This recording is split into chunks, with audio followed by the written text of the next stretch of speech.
راځئ سید محمد صاحب راسره مننه بصیر شاه تا د وخت راکولو. موږ راغلي یو نن 14 سپتمبر ده، هفته ورځ ده د 2023. موږ سیاج کې راغلي یو. سیاج کې تقریبا له بوري له لورلایي د 15 کیلومتره د مغرب په طرف پرته ده. د درګ په پای کې 2 کلي دي، درګۍ سرګړه او درګۍ زخپیل. دا یو عجوبه ده، دا دغسې پرشه نه ده چې په سترګو ښکارېږي. زه څلور وار مخکې ختلی یم، دا مې 5 وار ده، ما نه ده سمه کتلې. نو موږ دې وار کوښښ وکړو چې موږ وختي ولاړ شو، ویې ګورو دا سر. او دا خو ما مخکې هم وویل چې د غره ختنه چې ده دا مشکل ده او سوړېدنې خطرناک ده. د دغه باره کې نور خو به موږ بالا وخیځو، هلته به معلومات درکړو چې هلته شیلې دي، دا خو دغسې ښکارېږي چې دا یو دغسې پرشه ولاړ ده، لیکن داسې نه ده. دا ما په ټریکر کچلې ده چې دا 15,000 سټیپه اوږده ده، 1.5-2 کیلومتره دا پراخه ده، او پخ شیلې دي، درختې دي، او ډېرې عجوبې دي. په دې کې باچې تېره شوې ده، شیلې دي، په دې کې دا بریکونه د اوبو دپاره چکونه جوړ کړي دي، ډیم یې جوړ کړی ده، 2 ډیمه دې جوړ کړي دي. په دې کې هلته کوټې دي، او کوټې دا د باچۍ کوټې تېر شوي دي، او شاوخوا یې مورچې ورته جوړ کړي دي، او نور موږ هلته هم در ښکاروو.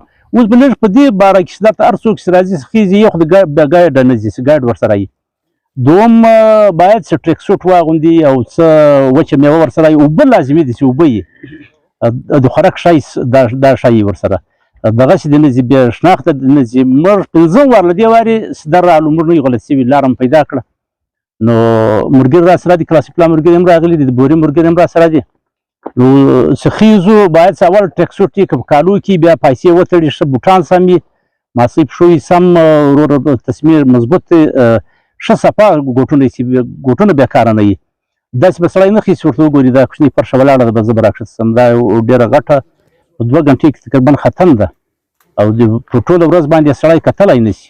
موږ ډېر وختي راغلي یو، او نو موږ فوټبال هم راخیستی ده، انشاءالله هلته به موږ فوټبال هم در ښکاره کړو. ولې دا فوټبال هم د دې دپاره راخیستی ده چې هلته ډېر پراخ میدان ده، د فوټبال به هم کوو، دا به در ښکارو، او اتڼ به هم کوو، ځوانان راسره دي، بلکل اتڼ به هم کوو.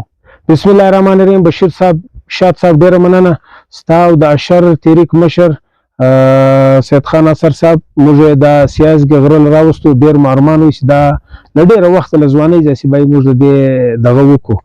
سید خان اثر صاحب د 15 کلو سړی وي، ډېر بهترین هایکینګ یې کوئ. زما 47 سال ایج دی تقریبا. موږ په دغه کې ماشاءالله ډېر ښایسته خوندور هایکینګ وکړي. موږ سره 10 کسانو، موږ پر 9 بجې له دې ځای هایکینګ سټارټ کړی. تقریبا په 2.5 غنټې کې موږ لوړ وختو.